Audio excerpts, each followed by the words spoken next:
A brother told his 9-year-old sister to wait for him. "Just wait here," he said. "I'll be back in 10 minutes. He had a stomach ache and needed to run home. When he returned to the spot where he'd left his sister, she was gone. 3 hours later, their mother would find her daughter's body in an abandoned house and would be forced to confront a level of evil that to this day defies comprehension. This is the case of Ang Mei-hong.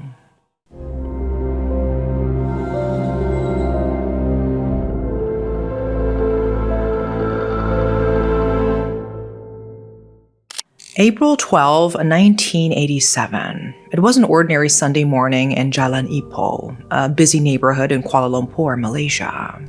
Two siblings, 11-year-old Ang Yo-Tien and his 9-year-old sister Ang Mei-hong, left their home together around 8:30 in the morning. They were walking to buy kuih lapis, a colorful layered steamed cake that was Mei-hong's favorite, to bring home for breakfast. It was actually Mei-hong's first time accompanying her brother on this errand. They headed to the stall where the family usually bought the cake, but when they arrived, they found it was closed that day. So the siblings walked further, headed toward a nearby market to find another place to buy it. As they walked, Yo-Tien suddenly felt a sharp pain in his stomach. He needed to use the bathroom urgently. He told Mei-hong to stay put and wait for him outside a block of flats on Jalan Tun Razak, not far from their home. He would run back, use the bathroom, and return in just a few minutes. Mei-hong agreed to wait. 10 minutes later, Yo-Tien returned, but Mei-hong was nowhere to be found. Panic set in. Yo-Tien searched the area, calling his sister's name. He desperately rushed around, asking if anyone had seen her. No one had. He ran home and told his parents. Immediately, the entire family mobilized. 37-year-old Ang Seng-hu and his 38-year-old wife, Yong Yok-chin, joined the search. Neighbors came to help. Everyone in the area began looking for the missing girl.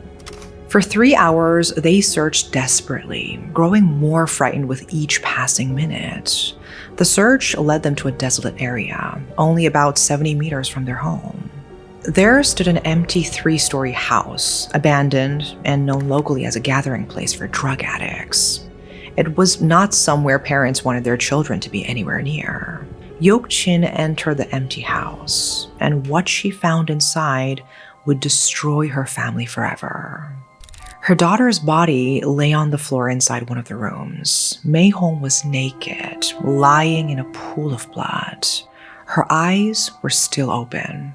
A wire was tightly wrapped around her neck. Bruises covered her small body, injuries believed to have been caused by blows from a hard object. Bite marks. Numerous bite marks were visible on her neck, chest, body, and private parts. And then there was a wooden stick.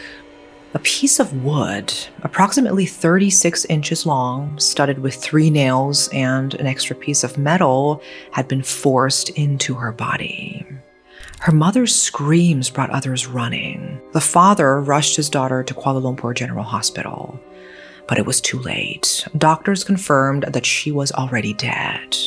Police were called to the scene immediately, but by the time investigators arrived, a crowd of curious onlookers had already gathered at the abandoned house. According to the deputy director of the Royal Malaysia Police Forensics Division, this proved devastating to the investigation. It was likely that crucial evidence at the crime scene had been contaminated or destroyed by the crowd before officers could properly document and collect it.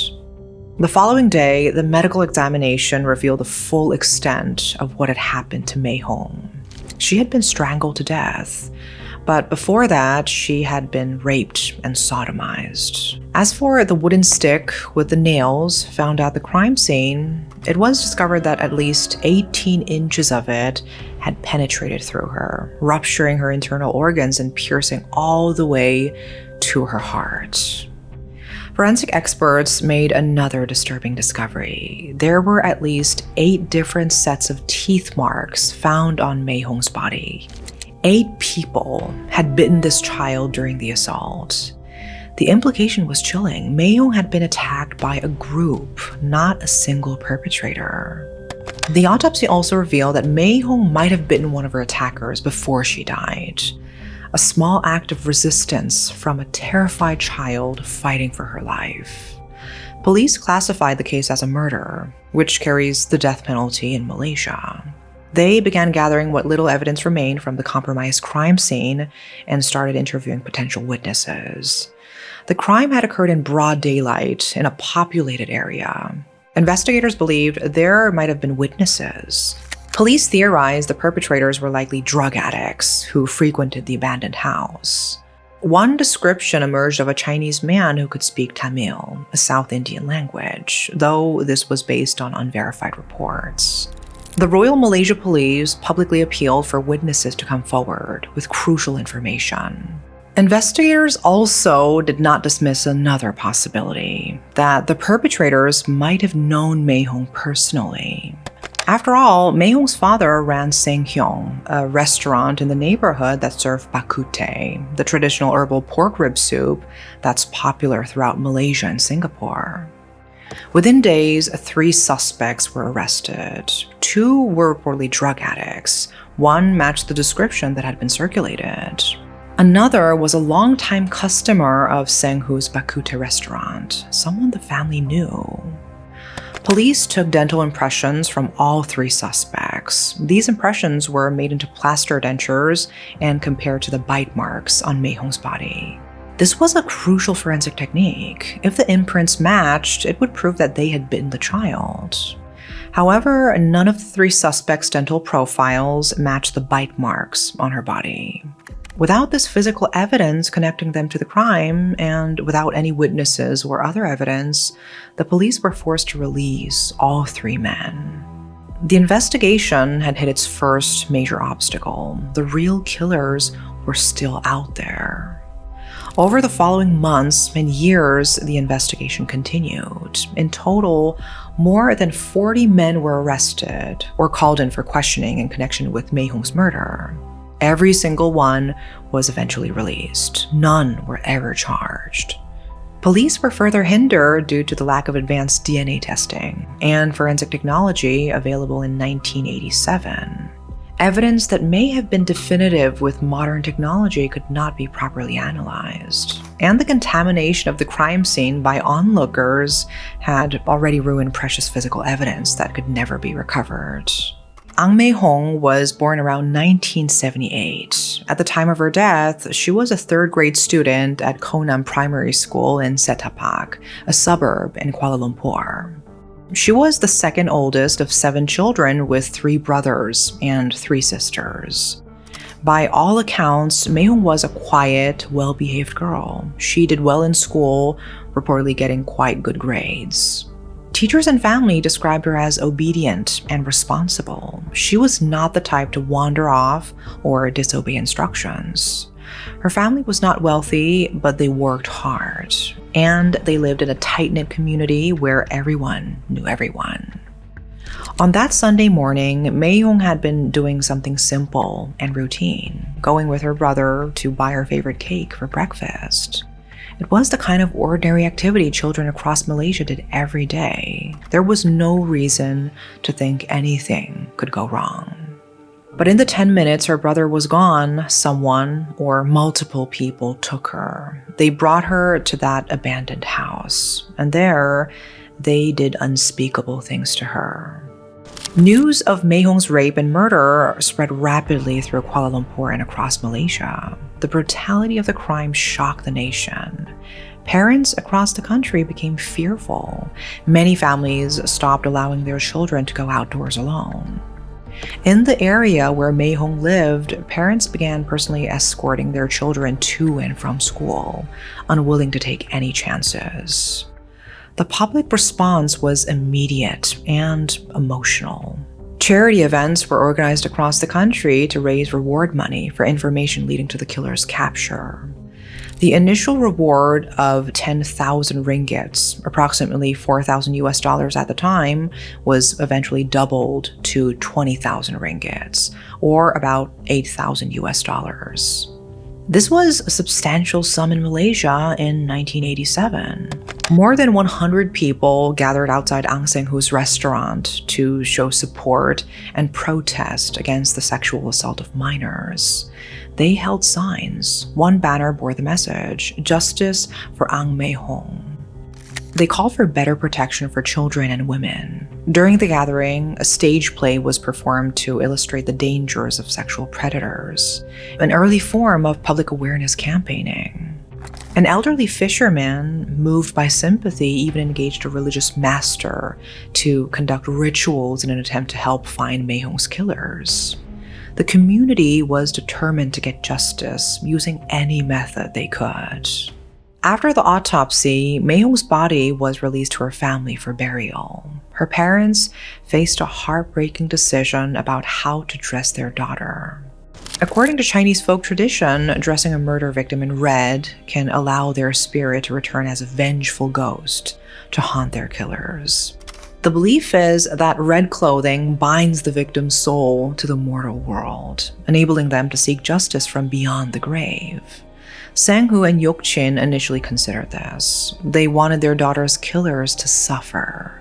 But ultimately, they decided against it. They worried that if Mei Hong became a vengeful ghost, she would never be able to rest in peace. Their daughter had suffered enough in life. They did not want her spirit to be restless in death.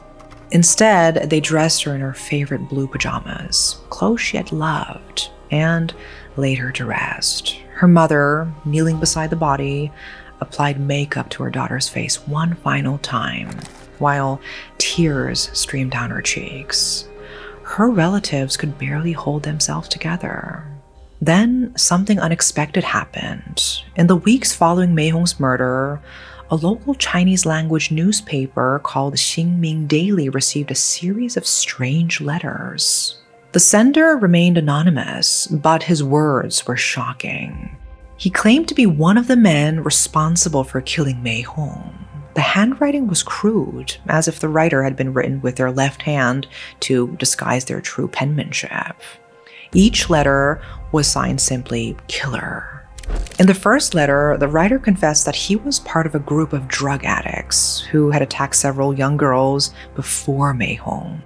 They would rape these children, he wrote, then kill them. Mei Hong was just their most recent victim. The letter provided details that seemed credible, details that only someone involved should know. The writer also made another chilling claim. When the police arrived to investigate, he had been present at the crime scene, watching from within the crowd. He said he had considered surrendering himself at that moment, but he was afraid. When police were asked about the letters, they stated that appropriate action would be taken if the killer surrendered himself.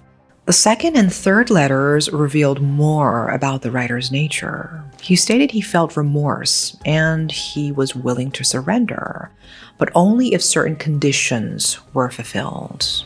He wanted forgiveness from the public. "I know the world will curse me," he wrote. "I know no one will forgive me. But if the world is willing to forgive me, I will come forward. I am in pain. I don't want to kill any more children."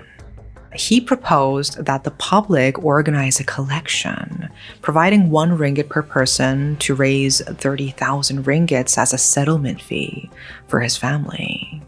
This demand for money sparked immediate public backlash. A killer asking to be paid to turn himself in? The audacity was stunning.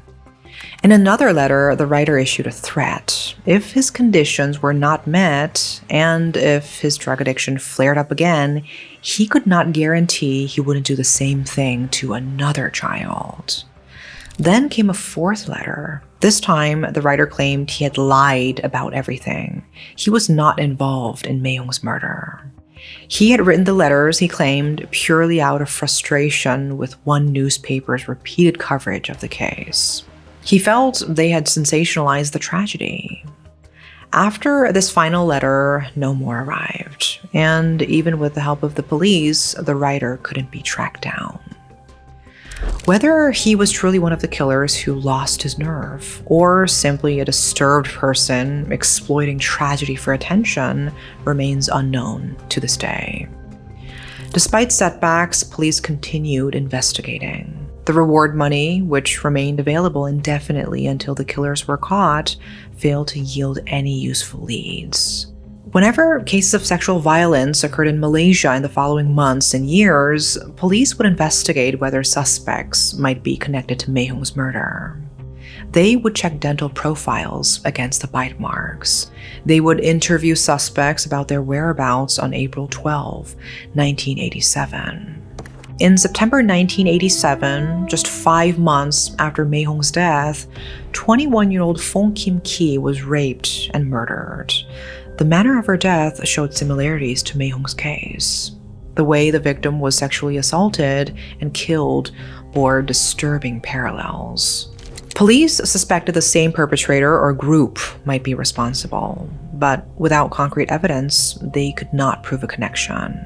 The investigation began to grow cold. Months passed without new leads, then years.